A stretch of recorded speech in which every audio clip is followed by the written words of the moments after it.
Kumusta kayo? Isipin na nakakulong ka sa isang silid at binabayaran ng 30,000 won bawat minuto.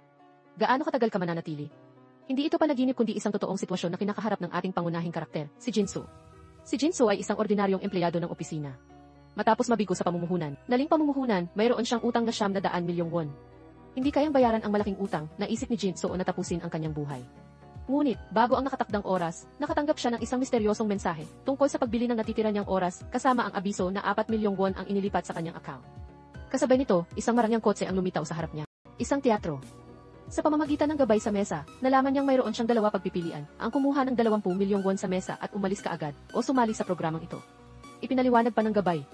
Ang programa ay hindi nangangailangan ng anumang kasanayan o kaalaman. Ang mga bonus ay mag-ipon sa paglipas ng panahon at otomatikong magtatapos ang programa kapag naubos ang oras. Kung may kalahok na makaranas ng malubhang insidente, agad na magtatapos ang programa. Sa simula, akala ni Jinso kukunin niya ang pera at aalis, ngunit naisip niya ang utang na 900 milyong won, kaya at lumahok sa programa. Pagpasok ni Jinso, nagulat siya sa laki ng espasyo sa loob, parang isang amusement park. Ginamit niya ang room card para makapasok sa kanyang silid. Ang silid ay hindi malaki at halos walang laman, mayroon lamang isang telepono, isang locker, maraming surveillance camera at ang screen na parang bintana. Maya-maya, bumukas ang locker. Sa loob ay mayroong isang set ng damit at isang notebook na may mas detalyadong gabay sa laro. Ayon sa notebook, kailangan ni Jinso na ibigay ang lahat ng personal na gamit at palitan ito ng ibinigay na uniforme. Naisip niyang manigarilyo ng huling sigarilyo bago magpalit kaya nagpatuloy siyang basahin ang mga regulasyon. Ang pagkain at inumin ay hindi libre. Lahat, nabibili sa pamamagitan ng intercom. Ang gastos sa pagbili ay ibabawas mula sa personal na premyo. Ang mga presyo ay mas mataas kaysa sa labas. Ang mga bagay na ginagamit sa labas ng silid ay dapat bilhin sa plaza. Sa pilitan ng manatili sa silid mula hating gabi hanggang 8 ng umaga. Bawal takpan ang mga kamera. Ang paglabag sa mga patakaran ay magreresulta sa pagbawas ng kalahati ng premyo. Matapos basahin ang gabay, napagtanto ni Jinso na mayroon na lamang 1 minuto. Nagmamadaling hubarin ang lahat ng kanyang damit at nagpalit sa uniforme bilang 3. Opisyal na nagsimula ang programa. Natuklasan ni Jinso na ang kanyang premyo ay tumataas sa rate na 30,000 won bawat minuto. Sa isang araw, maaari siyang kumita ng 43.2 milyong won, higit pa sa kanyang taunang kita. Sa pag-iisip nito, napaiyak si Jinso sa tuwa. Mas madali ito kaysa sa pagtatrabaho ng husto sa labas. Nang ilang araw, mababayaran na niya ang kanyang utang. Ngunit pagkatapos ay nagsimulang lumitaw ang mga problema. Una ay ang walang lamang silid. Paano kung gusto ni Jinso na pumunta sa banyo? Naisip niyang lumabas upang maghanap ng banyo, ngunit naalala niya ang patakaran na bawal lumabas sa gabi kaya napilitan siyang tiisin. Walang sumasagot sa kanyang tawag para humingi ng tulong. Kaya ano ang gagawin? Bumili na lang. Hindi ito naging hadlang kay Jinso, na sanay sa pagtitiis ng paghihirap. Tumawag siya para magreklamo tungkol sa utos at humingi ng kumo. Pagkatapos ay sinabi niya sa sarili na maging maparaan at umorder ng 1 kilo ng lumang pahayagan at ilang mga lalagyan para sa personal na gamit.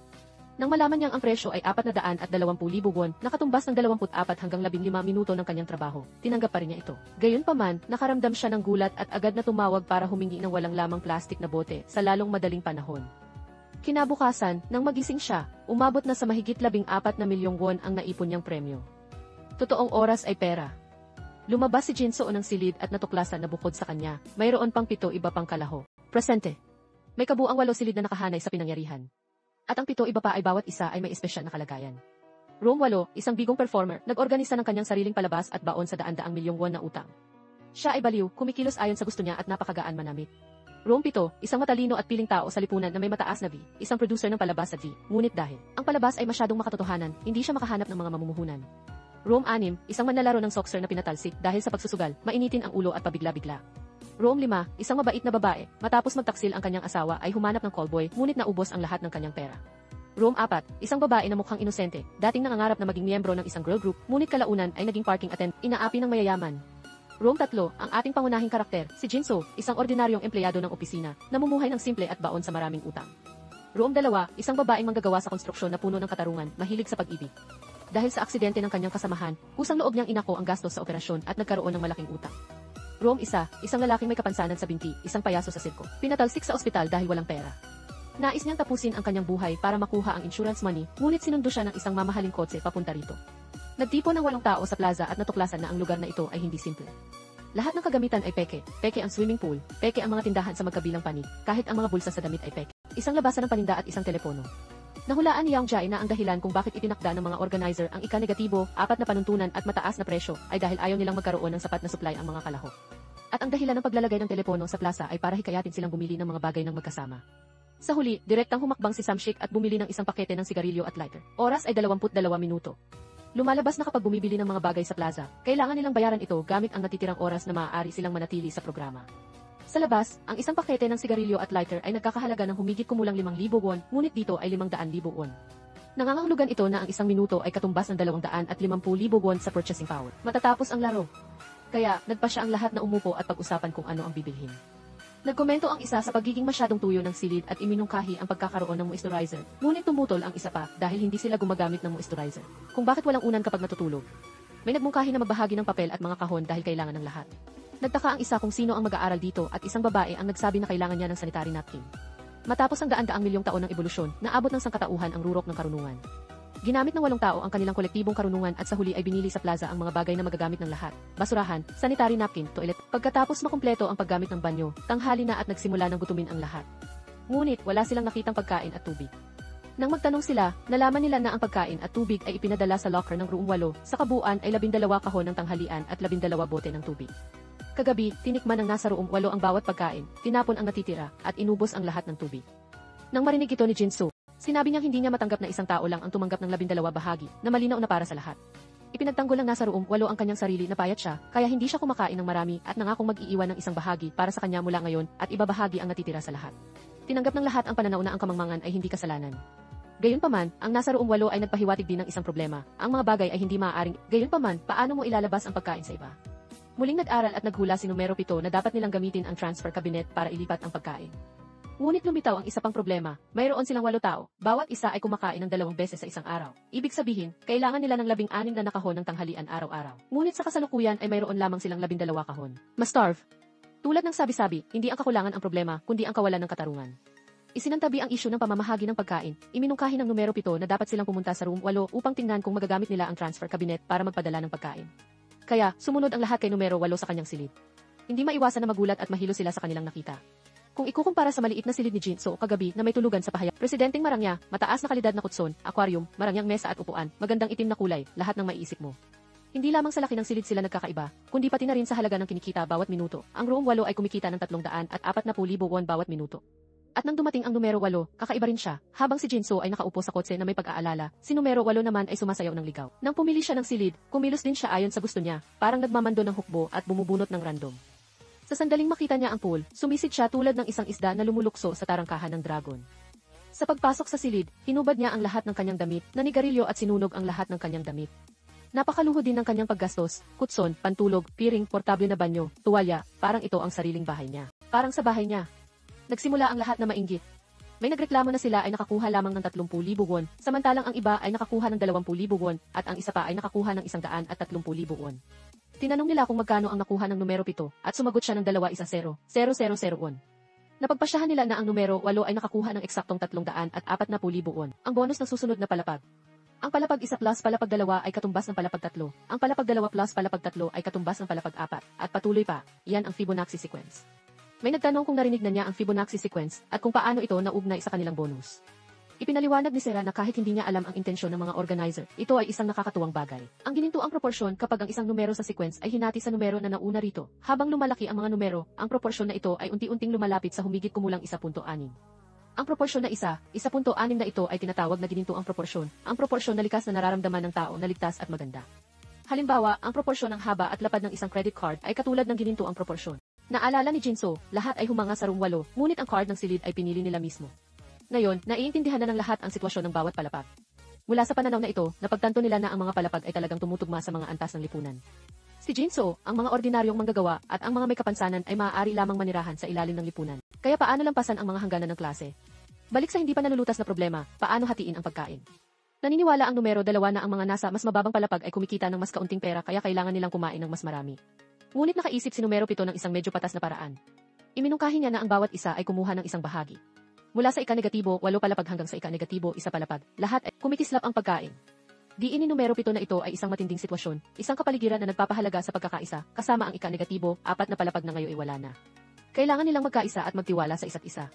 Ipinagpatuloy niya ang pagpapaliwanag na pagkatapos kumuha ng isang bahagi ang bawat isa, may matitira pang 4 na bahagi, maliban sa bahagi ng nasa ika-negatibo, 1 palapag. Ang nasa ika-negatibo, 1 palapag, kundi bawat isa ay mayroon ng bahagi upang walang magutom. Ang mga nagugutom pa ay maaaring pumunta sa ika-negatibo, 1 palapag, kung saan mayroong 4 na karagdagang bahagi, upang magbahagi ng naaangko. Ito ay isang istruktura na walang sinuman ang kailangang gumamit. Sa huli, nakakain din ang lahat ng kanilang unang pagkain mula nang dumating sila rito. Pagkatapos kumain, hinanap ni numero 7 si numero 3. Sa orasan, ilang oras pa lang ang natitira, ngunit bigla itong naging 15 minuto. Nangangahulugan ito na matatapos na ang kanilang trabahong may mataas na sweldo sa loob ng 15 minuto. Lumalabas na ginamit ng numero 8 ang oras na ito para bumili ng magagandang damit. Direktang pinagalitan ng numero 2 ang numero 8, ngunit hindi nag-alala ang numero 8 at inihayag na nakahanap siya ng paraan para gumamit ng ilang oras. Ano iyon, nang makita na malapit nang maubos ang oras, hindi na nag-aksaya ng panahon ang lahat upang malaman kung totoo o hindi at nagmamadaling umakyat sa hagdan. Nagtaka ang isa kung paano niya nalaman na ito ay totoo. Ngunit tumutol ang isa pa na hindi iyon mahalaga dahil wala nang 0 minuto. Subukan na lang nila. At malapit nang matapos ang programa, ang mga puso ng lahat ay parang nakabitin. Ngunit nakakagulat, naging epektibo talaga ang pamamaraan ni numero 8. Ang oras mula sa 0 ay tumalon sa 24 na oras na nagbigay sa kanila ng isa pang araw para kumita ng pera. Si Jinso, na dating matipid sa bawat sentimo, ay sa wakas ay hindi na makapagpigil. Maling-mali ito at talagang nagalit siya. Naisip niyang kumikita siya ng 4 milyong won sa isang araw. Napakaliit na halaga para magtipid sa mga ganitong bagay. Nagpasya siyang mamili ng buong tapang at humingi ng isang simpleng portable na palikuran. Ligtas na lumipas ang unang araw. Sa ikalawang araw, nagsimula na ang lahat sa pag-akyat sa hagdan. Ang 8 tao ay orihinal na nagplano na gamitin ang bawat araw upang akyatin ang lahat ng palapag. Marahas, hindi ba? Buong araw na pag-akyat, lalo na ang pag-akyat sa ika-negatibo, 8 palapag, ay nagpakilig sa lahat ng palapag. Kinakalkula nila na kung aakyat sila ng 2 beses bawat araw, 1 beses sa umaga at 1 beses sa gabi, at patuloy na aakyat sa loob ng 2 at kalahating taon, ang 8 taong ito ay magiging pinakamatalinong tao sa Korea. Ngunit pagkatapos noon ay sumuko sila dahil masyado silang pagod at hindi sapat ang kanilang pisikal na lakas. Nagpasya silang magtakda ng sistema ng pagtatalaga. Isang grupo ang binubuo ng palapag 1, 4, 6, 8 at ang isa pang grupo ay binubuo ng palapag 2, 3, 5, 7. Bawat araw, isang grupo ang magtatrabaho at ang isa ay magpapahinga. Kasabay nito, ang 12 kahon ng tanghalian ay hinati upang ang grupong nagtatrabaho ay bawat isa ay kumain ng 2 kahon bawat araw at ang grupong nagpapahinga ay bawat isa ay kumain ng 1 kahon. Kaya, sapat na ito upang maipamahagi ang lahat. Siya ay nasugatan sa pag-akyat sa hagdan. Si numero 6, na parang isang marahas na makina, ay interesado lamang sa pera, gustong tumakbo siya kahit nasugatan. Ngunit direktang ipinahayag ng numero 2, na puno ng katarungan, natatakbo siya kapalit niya, na pansamantalang nagpahinto sa pagtatalo. Nagbigay ng magandang halimbawa si numero 2, na puno ng katarungan kay Jinso. Kaya, kinabukasan, kusang loob na nag-alok si Jinso na tumakbo kapalit ni numero 1. Sa tulong ng lahat, alam din ni numero 1 na hindi ito magtatagal. Kusang loob siyang nagmungkahi na siya ang maging tagalinis. Ang lahat ng basura ng lahat, mga lunchbox, basura, at at maaaring iwan sa unang palapag. Gagamitin ni numero 1 ang kanyang maliit na espasyo sa pamumuhay upang makipagpalit ng pang-araw-araw na pagkain. Ang yugtong ito ay sumisimbolo sa sinaunang lipunan ng tao, kung saan ang trabaho ay maaaring ipagpalit sa kayamanan, at ang lahat ay medyo pantay-pantay. Ang mga hindi makapagtrabaho ay kailangang isakripisyo ang kanilang espasyo sa pamumuhay upang makipagpalit ng kayamanan. Kaya, ang trabaho ng 8 tao ay matagumpay na naging trabaho ng 7 tao. Unti-unting nababawasan ang mga makinang pang-akyat sa hagdan. Nang kalahating oras na lang ang natitira, inakala nilang tumaas ang hirap ng programa. Gusto ng production team na mas magsumikap sila sa pag-akyat sa hagdan. Kaya, ang lahat ng 8 tao ay nagsimulang maging mga baliw na makinang pang-akyat sa hagdan. Sa pagsisikap na pahabain ang oras, hindi nila inaasahan na ang matinding aktibidad ay nagdulot ng atake kay numero 4. Isang nurse kaya alam niya kung paano ito haharapin. Sa oras na ito, kailangan nilang bumili ng gamot. Binuhat ng lahat si numero 4 patungo sa telepono sa plaza. Ngunit sa sandaling ito, sumiklab ang madilim na bahagi ng kalikasan ng tao. Habang nagpupumiglas at nag-aaway ang lahat, sinamantala ni Jinso ang pagkakataon upang makabili ng gamot. Pagkatapos, narinig nila ang malakas na tawa ng numero 8. Sa huli, nagsalita si numero 7 at ipinaliwanag na ang pagtaas ng oras kanina ay marahil hindi dahil sa pag-akyat sa hagdan, kundi mayroong nanonood sa kanila at nakaramdam ng kasiyahan, kaya binigyan sila ng karagdagang oras. Dati, nang umakyat sila sa hagdan, isang grupo ng mga taong umakyat hanggang sa punto ng pagkaubos ng lakas ay itinuring na kawili-wili, ngunit ang patuloy na pag-akyat sa parehong paraan ay hindi na nagdaragdag ng oras. Kaya kailangan niyang bigyan sila ng mas maraming oras. Kaya ang trabaho ng lahat ay nagbago mula sa pag-akyat sa hagdanan upang maging isang Korean talent show na naghahanap ng talento. Ang bawat isa ay kailangang magpakita ng kanilang natatanging kasanayan upang kumita ng oras. Matapos ang paghihiwalay, ang bilang 7, aka Jinso, ay personal na nakipagkita sa bilang 3, aka Sera. Anong gagawin? Mula sa pisikal na paggawa ay lumipat sa pagtatanghal ng talento, ngunit ang bawat isa ay may limitasyon sa bilang ng mga pagtatanghal na maaaring ipakita. Kapag nagsawa na naman ang production team, may magmumungkahi ng marahas at mapanuksong mga aksyon, at ang maliit na lipunan na ito ay maaaring gumuho. Lumapit si Jinso o kay Sera upang humingi ng tulong sa pagkontrol ng temperatura ng diskusyon. Sinusubukang iwasan pagsasapakan ni Yang Jae at Min Yeo. Kinabukasan, ang unang umakyat sa entablado ay si Jinso. Bumili siya ng plauta at tinakpan ang isang butas ng ilong. Habang naguguluhan pa ang lahat, bigla siyang gumamit ng lakas. Nagulat ang lahat, hindi inaasahang magtatanghal ng ganoon si Jinso. Ang pagtatanghal ni Jinso ay nakatulong sa lahat na kumita ng karagdagang 24 oras. Matapos ang pagtatanghal, si Jinso ay nagtanong, kailan natin matatapos ang palabas na ito? Pagkatapos ng isang round ng diskusyon, napagdesisyonan ng lahat na ipaubaya kay Philip ang desisyon dahil siya ang pinakamaliit ang kinikita. Kapag naramdaman niyang hindi sapat ang pera, matatapos na nila ang palabas. Gusto ni Philip ng 1 bilyong won. Kumikita siya ng 14.4 milyong won bawat araw. Kaya para magkaroon ng 1 bilyong won, kailangan niya ng humigit kumulang 75 araw, nakatumbas ng 2. Kaya bakit kailangan ni Philip ng 1 bilyong won? Para bagamutin ang kanyang anak? Matapos ang diskusyon, iminungkahi ni Jin Soo na pag-isipan ng lahat kung anong talento ang kanilang ipapakita. Kinabukasan, nagsimula ang bawat isa na magpakita ng kanilang natatanging talento. Ang una ay ang pagtatanghal ni Eng na nakakuha ng 1-0 oras. Pagkatapos ay ang pagtugtog ng instrumento ni Minyo na nakakuha ng 15 oras. Sumunod ay ang karate performance na sinamahan ng pagtugtog ng instrumento ni Yang Jae na nakakuha ng 17 oras ngunit aksidenteng nasugatan ni Yang Jae ang kanyang kamay. Susunod ay ang pag-awit at pagsayaw ni Chanja. May dahilan kung bakit hindi naging matagumpay si Chanja sa kanyang debut. Nang makitang 1 oras at 50 minuto lang ang nadagdag, tinanggal pa ni Chanja ang kanyang jacket upang subukang makuha ang atensyon. Sa kasalukuyan, ang mga hindi pa nagtatanghal ay sina Philip, Seera at Samshik. Mula pagkabata ay invisible na si Samshik, nakaupo sa huling row sa klase, walang talento. Ngunit may nagpaalala na marunong siyang mag-trike dance. Si Samshik, na minsang nag-isip na mas mabuting mamatay ng maaga kaysa huli, ay nagtiis na umakyat sa entablado. Sa sandaling ito, para siyang isang taong hindi matalino, hindi totoong ang hindi matalino. Matapos magtanghal ng 18 minuto, tumakbo si Samshik kay Philip. Bilang isa ring invisible man, lubos niyang naiintindihan si Philip sa tabi niya. Naisip niya, isang may kapansanan, anong talento mayroon siya. Bilisan mo, gawin mong katawa-tawa, para hindi lang ako ang murahin ng lahat. Ngunit hindi inaasahan, si Philip na tila isang tanso, ay sa katunayan ay isang hari. Ang hiyawan ni Philip at ang kanyang pagganap ng walang props. Ginawaran ng palakpakan ng lahat na nakakuha ng 30 oras, ang pinakamataas hanggang sa sandaling iyon. Si Samshik, na orihinal na nakaupo sa tabi ni Philip, ay naiintindihan na ngayon ang kasabihang takot sa hirap ng kapatid, mas takot sa mayabang na sasakyan ng kapatid. Sino sa huli ang payaso? Dali-dali siyang lumayo kay Philip. Susunod, si Seera na lang ang natitira. Ngunit ipinahayag ni Seera na magtatanghal siya sa loob ng kwarto. Ito pala ang kanyang bayad na pagtatanghal. Una, inanyayahan niya si Jin Soo na maging co-host, ngunit tinanggihan. Kaya si Minyo ang nagboluntaryong lumahok. Ang mga susunod na nilalaman ay kailangang i-unlock sa pamamagitan ng pag-like, pag-share at pag-subscribe. At ang 6 na tao na nakaupo sa plaza dahil hindi sila nag-like, nag-share at nag-subscribe kaya natural lang na hindi nila makita ang nilalaman ng pagtatanghal. Alam lang nila, dumami ng 69 oras ang oras. Lumitaw din ang mga bagong problema. Dati ay manu-manong paggawa, kaya si Philip na may kapansanan ay piniling maging tagapaglinis. Ngunit ngayon ay lumipat na sa pagtatanghal ng talento. Si Philip ay ang runner-up sa pagtatanghal, idineklara niyang ayaw na niyang magproseso ng basura ng lahat. Maliit na nga ang kanyang kwarto, ngayon ay talagang hindi na kayang maglaman pa. Sa oras na ito, iminungkahi ni Chanja na magkaroon ng lihim na pagboto. Gumamit ang lahat ng isang araw para mangampanya at manghikayat ng boto, na maaari ring ituring na isang pagtatanghal. Sa lihim na pagboto, mahalaga kung sino ang lalaho. Bahagyang natakot si Samshik, dahil sa huli ang kanyang nakaraang pagtatanghal ay ang pinakamababa. Ngunit sinabi ni Jin Soo sa kanya na huwag mag-alala. Una ay si Chanja, isang babae na matagal nang ayaw kay Seera. Nangampanya si Chanja kina Philip, Ging Fa, Seera at Jin Soo. Kasabay nito, si Minyo, na naging kanang kamay na ni Seera, ay nangampanya sa lahat na iboto si Seera, sa dahilan na ang talent performance ni Samshik ay ang pinakamasama. Gayunpaman, nang dumating ang oras ng pagbibilang ng boto, nakakagulat na parehong si Seera at si Chanja ay nakakuha ng 3 boto. Nag-abstain si Fa, kaya sino ang binoto ng huling balota? Kwarto 8, nagulat ang lahat. Hindi pa rin sumusuko si Minyo at muling sinuri ang mga balota, ngunit hindi maikakaila ang katotohanan na ang mga tao ay laging may tendensyang kamuhian ang mayayaman. Sa huli, ang kwarto ni Seera ay naging pampublikong banyo. Nang malaman ito, umiti rin si Seera. Hikik! Inakala ng lahat na nalutas na ang problema, ngunit nang gustong umihi ni Chanja, tuluyang tumanggi si Seera na ibigay ang room card. Talaga bang naghihintay ang lahat ng barko? Nang malapit ng sumiklab ang kaguluhan, direktang bumalik si Seera sa kanyang kwarto. At ang naghihintay sa kanila ay ang paghihiganti ni Seera. Pagdating ng oras ng pagbubukas, ang mga taong nakaupo at naghihintay ay mga walang lamang kahon ng pagkain. Nagturo si Seera sa lahat ng isang mahalagang aral, kahit na nasa iisang bangka, mayroon pa ring pagkakaiba sa status. Noon lang nila napagtanto, ang kanilang pang-araw-araw na pagkain ay ibinibigay lahat ni Seera. Pagkaraan ng ilang magkakasunod na araw, lahat ay gutom na gutom hanggang sa mamutla. Si Ehi ay nagutom pa nga hanggang sa magkaroon ng guni-guni na iniisip na si Seera ang may-ari. Kumikilos upang magdala ng pagkain sa kanilang kinaroroonan. Ngunit habang mas pinahihirapan sila ni Seera, mas natutuwa ang production team at ang oras ay lalo pang dumami. Gustong pumunta ni Yang Jae sa plaza upang tumawag at bumili ng mga gamit, gugulin ang oras at tapusin ang laro, ngunit mahigpit siyang niyakap ni Philip sa binti.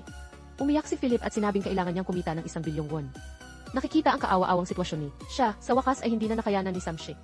Kusang loob siyang nag-propose na mula ngayon, ang kanyang kwarto ang gagamiting banyo dahil ang kanyang talent performance ang pinakamasama. Si Chanja, na mayroon ding mahinang performance, ay kusang loob ding nagsabi na hahatiin niya ang kalahati ng responsibilidad sa pagiging banyo at nagpa siya ang dalawa na humingi ng tawad kay Seera. Ngunit sa sandaling ito, pinigilan sila ni Jin Soo. Uli. Dahil ang emosyon ni na Samshik at Chanja ay kasalukuyang hindi matatag, iminungkahi ni Jin Soo na siya ang mag-share sa lahat na humingi ng tawad kay Seera. Matapos makipag-usap ni Jin Soo, sa wakas ay binuksan ni Seera ang pinto, tinanggap ang tawad ng lahat at ang plano para sa banyo. Kasabay nito, nagbigay din siya ng 2 kahilingan. Una, gusto niyang gamitin ang pampublikong oras para bumili ng magagandang damit. Si Chanja at ang ika-6 ay opisyal na naging mga tagasunod din ng ika-8. Pangalawa, naisip niya ang susunod na laro. Kaya ang huling 7 ay nakakain din si Chanja ay tumangging unawain ang ika-8, sinubukang unawain ang ika-8 at pagkatapos ay naging ika-8. Ngunit bukod sa pagiging ika-8, kailangan ding tuparin ni Chanja ang kanyang orihinal na pangako na maging isang tatanggap ng apartment. Kaya ang laro, anong naisip ni Sarah?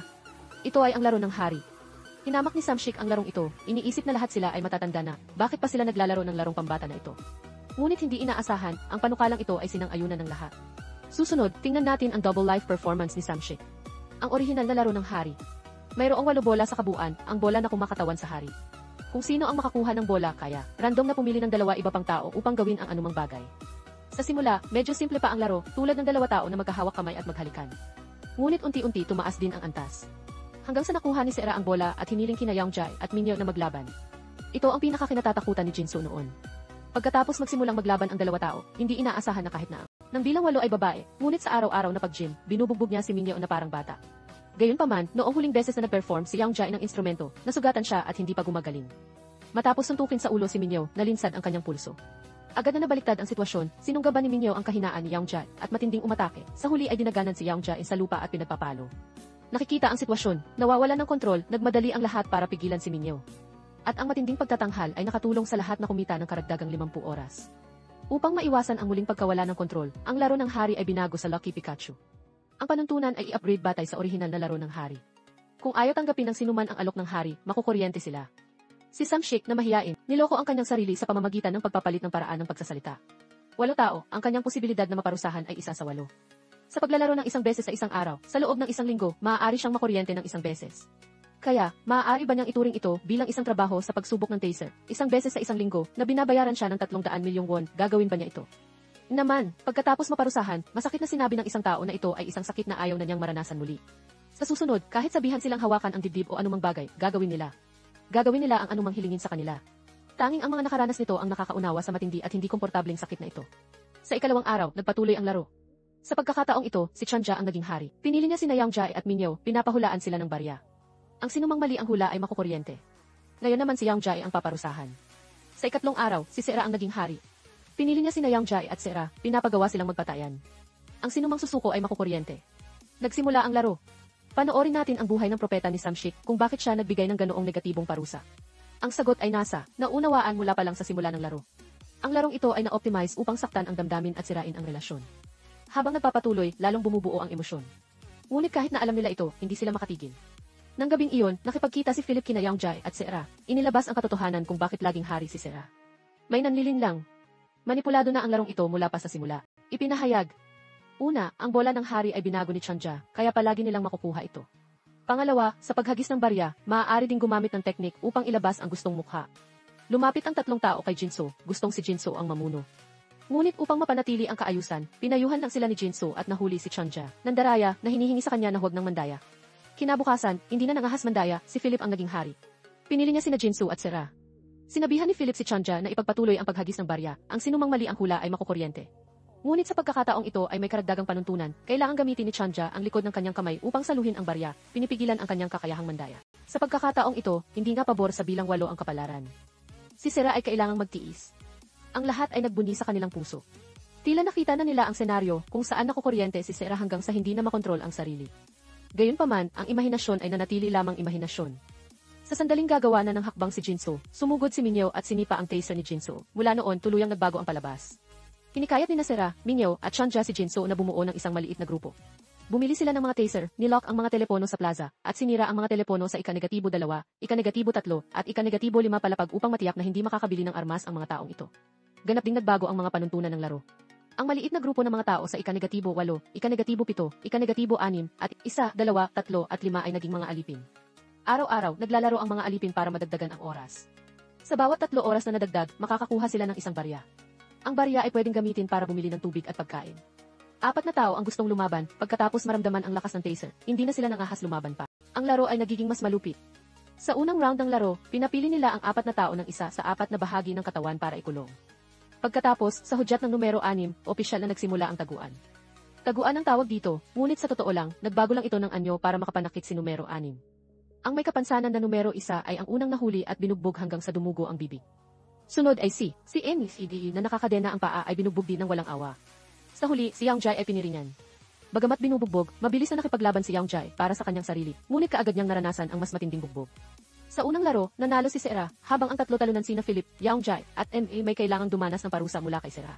Ibinabalot nila ang transparent na tape sa kanilang ulo ng ibang tao, binubuo ng isang bilog. Si Sera ay nakatayo sa gitna, nakasuot ng hood, umiikot ng 1-0 beses sa lugar, umiindayog ng bat ng baseball, sa palarang tinatamaan ang ulo ng kanyang mga kasamahan sa koponan. Nawala ng malay si Philip, tinanggal ni Samshik ang hood. Ang larong ito ay nakatulong sa kanila na madagdagan ng 26 oras, katumbas ng 9 na barya. Hindi inaasahan na si Jinso ay nagdagdag ng isa pang patakaran. 4 na tao, bawat isa ay susulat ng bilang ng baryang gusto nila, nang hindi nag-uusap. Kung ang kabuang bilang ng mga barya ng 4 na tao ay hindi lalampas sa 9, matatanggap nila ang bilang ng baryang gusto nila. Kung lumampas sa 9, walang makakakuha ng barya. Napagtanto ni Samshik na ito ay isang tipikal na problema ng preso na nagpapapagduda sa mga mahihirap sa isa't isa. Barya ay sobra ng 1 barya. Ngunit kung mayroong 2 o higit pang tao na gustong 3 barya, mawawalan sila ng lahat ng barya. Sa huli, binura ni Samshik ang bilang 3 na isinulat niya at pinalitan ng 1, inilagay sa kahon ng papel. Bilang resulta, nakakuha sila ng 7 barya. Nangangahulugan ito na ang natitirang 3 tao ay sumulat ng 2 barya bawat isa. Sa 1 barya lamang, makakabili lamang si Samshik ng 1 bote ng tubig. Sinusubukang makarao sa magdamag. Tinatanong mo, sasagutin ko. Ang mayayamang grupo ay naghanda ng sagot. Anong mga sagot ang matatanong ng mahihirap na grupo sa 20 tanong na iyon? O hindi lang ang isasagot ng mayayaman? Kung sino ang unang makahula ng sagot ay siyang mananalo sa round na ito. Pagkaraan ng ilang round, nahulaan na ni Samshik ang sagot. Ngunit bigla siyang nag-isip kung hahayaan niyang mahulaan ni Yang Jai. Kapag hawak ni Yang Jai ang bat ng baseball, kung kaya ni Yang Jai na. Minsan pang ipamalas ang kanyang kasanayan sa pagtatanggol sa sarili at talunin si Minyo, kaya bang baliktarin ng mga mahihirap ang sitwasyon. Sa pag-iisip nito, sinadya ni Samshik na magbigay ng isang malapit na sagot upang bigyan ng pahiwatig si Yang Jai. At hindi nga pinagsisihan ni Yang Jai ang pag-asa, sinagot niya ng tama. Ang sagot ay tanong mo, sagot ko. Nasiyahan din si Samshik nang makita niyang hinawakan ni Yang Jai ang armas. Ngunit ang katotohanan ay malupit. Nagtataka si Yang Jai kung paano niya akalain na kapag nakapiring ang kanyang mga mata, matatalo niya sila. Hindi siguro niya naisipang saktan sila ng baseball bat. Unti-unti, habang nasasanay na masaktan, talagang nasasanay na, nagsimula ang mga tao na isipin ang pagpapalit ng dugo at gustong kumuha ng pera at oras. Nabuhay ng ganoon, sinasaktan ang isa't isa at nagtitiis sa bawat araw ay natural na. Ngunit ang pinakamasama ay hindi ang tungkod. Ang patuloy na pagpapahirap ay nagtulak sa bawat isa na kumapit sa walang kabuluhang pag-asa, sinusubukang kumuha ng 1 pang barya para mas makakain ng buso. Bilang resulta, sa round na ito, ang bilang ng mga barya na kanilang isinulat ay lumampas sa 9, ibig sabihin, walang nakakuha ng barya ngayon. Ngunit sa pagkakataong ito, nagpa siya silang magwelga at lumaban. Ano man ang mangyari ay matatag na nakatayo lang doon. Sa huli, ang mga taong wala nang mawawala ay wala nang kinatatakutan. Nang makita ito, kinuha ni Minyo ang tungkod at lumapit upang takutin sila. Nang makitang hindi epektibo ang pagbabanta, nagsimula siyang gumamit ng 1-0 barya, idineklara na kung sino ang unang babalik sa kanyang kwarto, mapupunta sa kanya ang 1-0 barya. Sinusubukang sirain ang pagkakaisa ng mahihirap mula sa loob, ay unang sumuko at kumuha ng 1-0 barya. Ang unang paglaban ay nabigo, ngunit kung mayroong unang kasamaan ay magkakaroon ng unang pagkabigo. Sinamantala ni Philip ang pagkakataon upang bumalik sa kanyang kwarto, palihim na naglagay ng maliliit na piraso ng papel kina Samshik at Yang Jai na naglalahad ng kanyang planong revolusyon. Hiniling ni Philip kina Yang Jai at Sera na dumaan sa transfer cabinet papunta sa kanyang kwarto at kapag bumukas ang ibagsak si Minyo. Ngunit ngayon, walang nakakain kaya kailangan nila ng oras para makabawi ng lakas. Ang mga mahihirap ay nagsimulang mapuno ng pag-asa, ngunit tila nakita ni Jinso ang lahat. Habang dumadaan kay Samshik, may nagpaalala sa kanya tungkol sa ingay. Mabilis na naintindihan ni Samshik ang sinabing ito, maingay ang transfer cabinet. Ngunit talaga bang mapagkakatiwalaan si Jinso? Nag-usap ang 3 tao, ngunit hindi nakarating sa kasalukuyan, kailangan nilang subukan. Sa huli, sa isang gabi, nang sigurado si Jinso natulog na ang lahat, pumasok siya sa silid ng paglilipat ng gamit. Kinabukasan, nagpanggap si Sera na may sakit sa tiyan at walang tigil na kumakatok sa pinto upang kunin ang atensyon ng lahat. Bumaba ang lahat ng hagdan upang tingnan at si Philip na nagpapanggap at mapanlin lang ay walang nakitang bakas ni Chanja at Jinso kaya agad siyang naghinala. Nang makababa sa unang palapag, inutusan niya si Yang Jai na ihanda ang taser. Kahit na sa normal na sitwasyon ay kayang harapin ni Chanja mag-isa si Philip dahil sa matagal na pagkakagutom, pinagsama-sama ng 3 ang kanilang natitirang lakas, ngunit hindi pa rin nila makontrol si Philip. Nang makita na nakuha na ni Philip ang electrical box, tila malapit na namang magtapos sa kabiguan ang rebolusyong ito. Ngunit bigla, isang sigaw ang narinig, nasa labas ako, ikaw na ulol. Huwag mong tingnan ang payat at maliit na pangangatawan ni Chanja. Araw-araw siyang matyagang nag-ensayo at isa siyang tunay na master ng martial arts. Matapos magtagumpay ang revolusyon, iginapos ng mga mahihirap ang mga mayayaman. Sa simula, gusto nilang maghiganti, ngunit hindi nila inaasahan na hindi magawang saktan ng mabubuting mahihirap ang mga ito. Suporta ni Minyo kaya hindi iginapos si Minyo. Nagpasya silang dalhin sina Sera, Philip at Yang Jai sa kanilang mga silid, pakainin sila araw-araw at tiyakin ang kanilang kaligtasan. Nang makarating sila sa 8 palapag, nagulat sila. Araw-araw silang kailangang magtrabaho ng husto para lang makakuha ng barya para sa tubig at pagkain. Samantalang si Yang Jae ay gumagamit ng tubig para maligo at mayroon pang ang mga hindi may larawang maliliit na laruan. Water pick. Nang makita nila ang balanse ni Yang Jae na umabot sa 21.9 bilyon, lalo silang nagulat. Naisip pa nga ni Jin Soo na ubusin na lang ang pera ni Yang Jae, ngunit tinanggihan ito ng mabait na si Chanja. Sa kabila nito, sa wakas ay nakakain sila ng busog. Pagkatapos kumain, upang masisiyahan sa buhay, bumili pa nga si AEC ng gabay sa paggawa ng alak at kagamitan sa paggawa ng alak. Medyo may talento siya, ang alak na ginawa niya sa unang beses ay may napakasarap na lasa. Nalasing ang lahat at nagsimulang mag-usap tungkol sa buhay sa silid ni Yang Jae. Pakiramdam nila ay nagkakamping sila. Nang marinig na matagal ang hindi nakakain ng pansit ang lahat, si Sera ay nagkaroon pa nga ng isang walang props na pagtatanghal. Pagkatapos kumain ng busog, iminungkahi ni Chanja ang ideya na magpakasal sa kanya dahil ang lugar na ito ay ginawa ang lahat ng tao na parang ligaw na hayop. Hindi pa siya nakakakuha ng 1 bilyong won. Sinabi ni Chanja na ayos lang pagkalabas, ang kulang na halaga ay ibabayad niya kay Sera. Kaya, tinanggap ng lahat ang panukalang ito. Ngayon, mayroon pang 165 oras, nagpa siya silang huwag ng magtanghal upang natural na lumipas ang 165 oras at matapos ang laro ng natural. Sa panahong iyon, mabuti rin ang pakikitungo nila sa mga bihag na mayayaman, pinapakain sila sa tamang oras at binibigyan ng tubig, pati ang pagpapalit ng lampin. Dumating ang huling araw, naghintay ang lahat. Pagkatapos ng isang tulog at paggising, matatapos na ang palabas. Nagpaalam na rin ang lahat sa isa't isa, naghihintay na lang matapos ang palabas upang umakyat sa rurok ng kanilang buhay. Gayunpaman, hindi nila inaasahan na pagdating ng gabi, pagkatapos mamatay ang countdown screen, biglang tumaas ito sa 45 oras. Nagtipon ang lahat upang pag-usapan kung ano ang nangyayari. Pinilit pa sila ng organisador na pahabain ang oras, o mayroong ba na palihim na gumawa ng isang bagay na kawili-wili sa gabi na nagpataas ng oras. Pagkatapos maghintay ang lahat, gumawa ng isang bagay, hulaan nila kung ang mga mayayaman ay nakialam. Bumalik ang lahat sa silid, kinalagan ang 3 iginapos, sinuri ngunit walang nakitang problema. Kinabukasan, tumaas muli ang oras sa 52 oras. Mula sa silid ni Sera ay narinig din ang isang sigaw. Nagmadali ang lahat upang tingnan, hindi inaasahan na nabunot na ang mga ngipin ni Sera. Ito ang malinaw na dahilan kung bakit tumaas ang oras kagabi. Kaya ano ang dahilan noong unang araw? Nagmamadaling tumakbo si Jin Soo sa silid ni Philip, ang 1 segundo na hindi pa niya nasusuri noon. Sino ang gumawa nito? Sina Sera at Philip ay parehong nawalan ng malay, hindi nila alam kung sino ang gumawa niyon. Ang binhi ng pagdududa at hinala ay nagsimulang sumibol sa pagitan ng lahat. Kung tutuusin, may mali rito, nakita na ng lahat na tumataas ang oras. Kung gusto nilang tapusin, maaari nilang gamitin ang telepono sa plaza para mamili, ubusin ang lahat ng oras at tapusin ang palabas. Ngunit hindi man lang nila sinubukan kundi, pinagdududahan ang isa't isa, tila nga'y bumaba ang kanilang katalinuhan. Nang makita na wala nang mapagkakatiwalaan, gumawa ng desisyon si Chanja. Bumili siya ng mga kadena at ikinulong ang lahat sa kanilang mga silid, sinisigurong walang sinuman ang makakagulo. Pagkatapos ay tinukoy niya si AECD upang alagaan ang buhay ni Sera, Philip at Yang Jae na nakagapos. Umaasa siya na makakatulong ito sa kanila na malampasan ang natitirang oras nang mapayapa. Nakakalungkot, nakalimutan ni Chanja na masyadong mahina ang puso ni AECD sa tuwing aalagaan niya sina Sera, Philip at Yang Jae, naririnig niya ang kanilang mga pakiusap. Sa huli, ang mahina ang puso na si AECD ay pumunta kay Chanja upang pakiusapan siyang palayain sina Sera, Philip at Yang Jae dahil malapit nang matapos ang palabas. Nagsimulang makakita si AECD ng mga ilusyon ni Sera at Yang Jae. Pinakawalan ni Chanja. Muli niyang binisita si Philip na napansin ang hindi normal na kalagayan ni AECD at nilinlang siya upang mapaniwala na palayain siya. Pagkatapos palayain si Philip, nakita rin ni AECD ang eksenang inaasahan niya, masayang ipinagdiriwang ng lahat ang tagumpay ng palabas sa plaza. Ang baliw na ito, syempre, lahat ay ilusyon lamang ni AECD sa katunayan. Ibinulgar na ni Philip si Yang Jae at Sera at kinuha ang taser at pamalo upang mabawi ang kontrol sa palabas. Matapos mabawi ang kontrol, mas naging sobra ang mga mayayaman. Una, si Philip, gusto niyang maghiganti, gusto niyang malaman kung sino ang bumunot sa kanyang mga kuko sa paa. Ngunit walang umamin.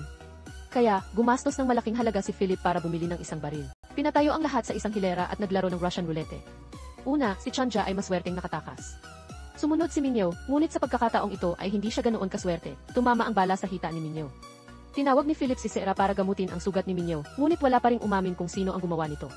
Nang maghanda si Philip na ipagpatuloy ang pagtatanong kay Sera, tumingin si Jin Soo sa kamera sa dingding na nakaisip ng solusyon. Pinayuhan niya si Philip na dahil kayang bilhin ng silid ng paglilipat ng gamit ang kahit anong bagay, maaari nilang bilhin ang video recording ng silid ni Philip noong gabing iyon. Sa ganitong paraan, malalaman nila kung sino ang salarin. Matapos marinig ang pangangatwira ni Jin Soo, nagmamadaling umakyat sina Philip at Yang Jae upang panoorin ang video.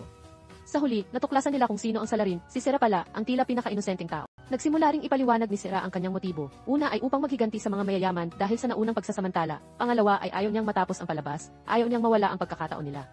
Matapos malaman ang resulta, hindi na nakapagpigil sa galit si Philip, muling nagload ng bala at gustong patayin si Sera kahit na ito ay magdulot ng pagtatapos ng palabas. Ngunit hindi inaasahan nang pumunta siya, bumaba ng hagdan, tinaseran siya ni Yang Jae. Sa pagbagsak niya, malubharing nasugatan ang baywang ni Philip.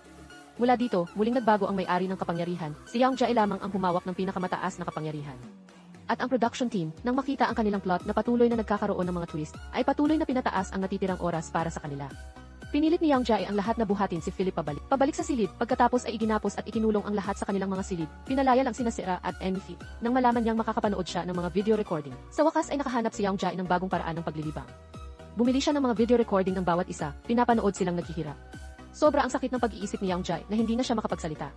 Ngunit sa lalong madaling panahon, lahat ng ito ay nakaramdam din kay Yang Jae ng pagkabago. Pagdugo, paglaban, pag-electric shock, kahit na pagbaril, pag-udyok, panlilinlang, pagtataksil, pangingikil, ano pa ang mas makapagpapagana kaysa sa mga ito? Iyon ay eksperimento sa katawan ng tao.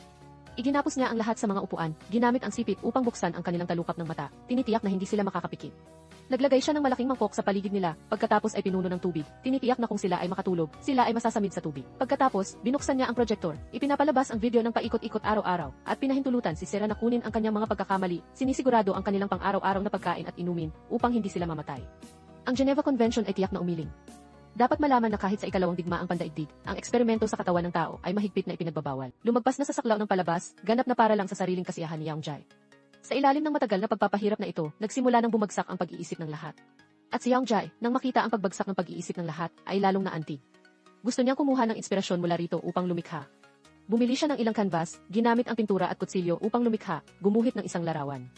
At si Sera, bilang isang alipores, kahit takot ay patuloy pa ring nanunuyo, Boss Yang Jae, isa kang henyo. Mas mahusay ka kay Van Gogh nang hindi bababa sa 1-0 Picasso, at pinangalanan ang larawang ito na 5. Matapos ang pagguhit, hindi pa rin nasiyahan si Yang Jae, at gusto pang ang bumili ng aso. Ngayon, ipinakikilala ang ating ika-negatibo, siyam na kalahok, si Coco. Habang ang iba ay nakikilahok sa hindi makataong eksperimento sa katawan, si Yang Jae ay nasa kalagayan ng pag-aalaga ng aso. Si Sera ay nagsimula na ring makaramdam ng pagkabagot sa buhay na ito, dahil sa lumalalang hindi normal na kalagayan ng pag-iisip ni Yang Jae. Sa wakas, sa ika-negatibo 11 araw, muling lumitaw ang isang nakakagulat na twist. Humingi ng paumanhin si Sera kay Chanja dahil sa pagbunot ng kanyang mga ngipin. Pagkatapos lumabas dito, magkakaroon siya ng pera para magpalagay ng ngipin muli. Ngunit ang sinabi ni Sera ay lubos na ikinagulat ni Sera. Si Sera ay maaaring maging si Yang Jae, may paraan upang maging si Yang Jae. Lumabas na mula pa noong unang araw, may balak na si Sera na magpalit ng silid. Matapos tumawag, nalaman niyang kailangan ng 1 bilyong won. Familiar ba ang numerong ito? Tama, ito ang halaga ng pera. Na palaging sinasabi ni Sera sa lahat na kailangan niyang kumita ng 1 bilyong won para matapos ang palabas na ito. Kaya, si Sera ay walang intensyon na tapusin ang palabas na ito mula pa noong simula. Para sa mga Yang Jae, ang 11 bilyong won ay nagmamarka ng pagtatapos, ngunit para sa kanya, ito ay simula pa lamang. Ang bayani na pumatay sa dragon ay naging dragon sa huli. At mayroong mga tao na mula pa sa simula ay dragon na, wala pa lamang lang. Nang malaman ito, unti-unting nagkaroon din si Sera ng sarili niyang plano. Nilapitan niya sina Jinso, Chanja, at Mingyo, sinabi sa kanila ang balita na maaaring magpalit ng silid. Gusto niyang ibagsak ang pamamahala ni Yang Jae, kasama ang lahat, pagkatapos ay muling ipamahagi ang mga silid. Ang plano ay ang sumusunod, tuwing gabi, hindi natutulog si Yang Jae para magpinta. Ngayon ay nakapinta na siya mula sa painting number 5 hanggang 9. Kapag napagod na sa pagpinta, manonood siya ng video recording. Kaya, kailangan silang kumilos sa araw. Araw-araw pagkatapos sumikat ang araw, mag-golf si Yang Jae sa plaza. Si Sera ang magiging ball picker at pipiliin siya. Sa oras ng pag-golf, sasabihin niya kay MCA na kailangan ng kalagan ang lahat. Pagkatapos mag-golf, babalik si Yang Jae sa kanyang silid para maligo. Ito ang tanging pagkakataon na ibababa niya ang kanyang baril. Sa pagkakataong ito, makikipag-ugnayan ang lahat. Sa labas, at sabay-sabay na tumakbo sa silid upang kontrolin si Yang Jae, ibagsak ang kanyang pamamahala. Mukhang magandang kondisyon ito. Kung sumasang-ayon, kumurap ng ilong ng 3 beses. Ngunit sa kasalukuyan, ang tanging problema ay nawalan na ng katinuan si Gayunpaman, sa ilalim ng paghihikayat ng lahat, nagpasya pa rin si Sera na kausapin si bagaman sumang-ayon si nagbigay din siya ng sariling kahilingan. Opisyal na nagsimula ang plano. Hindi inaasahan na sa simula pa lang ay nagkaroon na ng sorpresa si Yang Jae dahil ayaw niyang mag-golf ngayon at gusto niyang magpahinga. Ngunit sa kabutihang palad, sapat ang talino ni Sera para harapin ito. Matapos ang sunod-sunod na pagpupuri, sa wakas ay napasaya rin ni Sera si Yang Jae, bumangon at nag-golf. Sinamantala rin ni NEA ang pagkakataon na kinalagan ang lahat. Siyempre, mayroon ding insidente sa hakbang na ito. Matapos kinalagan si Chanja, ang pag-akyat ni NEA sa hagdanan ay nakaakit ng atensyon ni Coco, ang ika-negatibo siyang nakalaho. Patuloy na tumahol si Coco sa hagdanan. Bagaman patuloy na sinubukan ni Sera na ilihis ang atensyon, ngunit matapos tumakbo ni AFA para kay Jinso, napakalakas ng ingay ng pag-akyat sa hagdan. Sumusunod si Yang Jae sa likuran. Sa gitna ng kagipitan, nagtago ang lahat sa silid ni Philip. Natuklasan din ni Yang Jae ang lahat sa pamamagitan ng paggabay ni Coco. Sa kritikal na sandali, nakagawa ng kagitingan si Sera. Bilang isang bihasang manlalaro na uri ng huling nakaligtas, napatumba niya ang kalaban sa isang putok lamang. Lumabas na si Sera ay dating maliit na parking attendant na madalas na biktima ng mga panunukso ni Philip. Nang araw na iyon, nakita pa niya ang kanyang dating kaklase. Sa galit niya, gusto sana niyang gasgasan ang G-class na kotse ng kanyang kaklase, ngunit naisip niya na wala siyang pera para magbayad ng kompensasyon, kaya nagpa siya siyang sumuko. Ngunit sa pagkakataong ito, nagkaroon siya ng lakas ng loob. Iginapos ng lahat si Yaongjai at inilagay siya sa plaza. Sa una ay inakala nilang walang malay si Yaongjai, ngunit hindi inaasahan na natuklasan nilang natutulog lang siya. Ang lahat ay umiyak sa kagalakan. Pagkatapos magdiwang, sa wakas ay nagsimula na si ACE na maghiganti. Iyon ang kahilingan niya nang sumang-ayon siya kay Sera. Pagkatapos maghiganti, nagsimula ang lahat ng plano na muling ipamahagi ang mga silid. Nagpalitan ng silid sina Sera at Yaongjai. Nagpalitan ng silid sina Sera at Philip, ang iba ay hindi nagbago. Sa ilalim ng nag-aabang ng mga mata ng lahat, tumawag si Sera at humiling ng pagpapalit ng silid. Nagbigay ng sobre ang moving closet. Ngunit nang buksan ang sobre, walang card ng silid kundi isang sheet lamang ng tagubilin. Lumabas na, ang 1 bilyong won ay hindi nakabili ng karapatang magpalit ng silid, kundi isang instruction manual lamang. Ayon sa manual, ang halaga ng pagpapalit ng silid ay napakamahal. Ang unang palapag ay nagkakahalaga ng 0 bilyon, ang ikalawang palapag ay nagkakahalaga ng 20. Sa wakas ay 340 bilyon ang ikawalong palapag. Nang malaman ito, tuluyang bumagsak si Sera. Ginawa niyang panakot ang baril sa lahat. Ang mga gustong tapusin ang palabas, pinilit silang magpatuloy sa paglalaro hanggat nasiyahan siya. Nakita ni Yaongjai ang eksenang ito at tumawa ng baliw. Ang oras ng palabas ay patuloy ding tumaas sa pagbagsak ng pag-iisip ni Sera. Iginapos ni Sera ang lahat, pagkatapos ay siya mismo ang nagsimulang gumawa ng prop at nagsimulang magtanghal. Napakadelikado ng pagtatanghal, ang EC ay nasa taas na walang anumang kagamitan sa kaligtasan. Sa bawat pagkabigo ni Sera, lalong lumalaki ang oras ng palabas. Naglakad si Sera sa gitna ng kawad at nagsimulang sumayaw. Sa bawat pagtalon niya ay lalong tumataas, una sa ika-negatibo 4 na palapag, pagkatapos ay sa ika-negatibo 6 na palapag, at patuloy na lumundag ng mas mataas, lumilipad sa ere. Lumalabas na gusto ni Jinso na agawin ang kamera mula sa koponan ng pambansang koponan. Pagkatapos ng pagpupumiglas, hindi nakayanan ng kamera at bumagsak kasama si Jinso, at ang pinangyarihan ay naging matinding apoy. Sa huli, nakalasap ang lahat at sama-samang sumulong upang patayin ang apoy. Sa puntong ito, ang pinakakailangan ni Jinso ay medikal na atensyon. Lahat ng oras. Ngunit ang mapanganib na pagtatanghal kanina, kasama ang nakakaantig na tanawin ng pagsagip ng tao sa pinangyarihan, ay nagpataas ng husto sa natitirang oras. Sa wakas, galit na galit si Jinso, gusto mong manood, di ba? Kung gayon, sisiguraduhin kong wala ka nang mapapanood. Siya at si Chanja ay sabay-sabay na binasag ang lahat ng kamera sa pinangyarihan. Nagtapos din ang ating mga larawan. Sa wakas ay bumukas ang pinto at umalis na rin si Sera sa lahat. Lumabas si Jinso ng pinto, at ang sumalubong sa kanya ay hindi bulaklak at palakpakan, kundi isang walang laman na bulwagan at isang sobre. Sumara ang kurtina ng entablado at lumabas din ang dalawang salitang tapos na. Sa wakas ay nakabalik na si Jinso sa bahay. Inalala ang nakaraang 2.5 buwan bilang isang panaginip. Ngunit ang balanse sa card ay nagbigay alam kay Jinso na totoo ang lahat. Gayunpaman, ang wakas ni Sera ay hindi pa rin matanggap ni Jinso. Naisipan niyang wakasan ang kanyang buhay, ngunit hindi siya nagtagumpay. Sa huli, nagpa siyang magdaos ng libing para kay Sera kahit naubos na ang lahat ng pera ni Jinso para dito. Dahil hindi niya alam ang personal na impormasyon at address ng iba, inarkila ni Jinso ang lahat ng advertising space sa labas sa buong paglalakbay. Pagdating ng araw ng libing, dumating sina Chanja, Sera at NFA sa pinangyarihan. Bagaman hindi lumitaw si Philip, nagpadala siya ng isang mamahaling riff.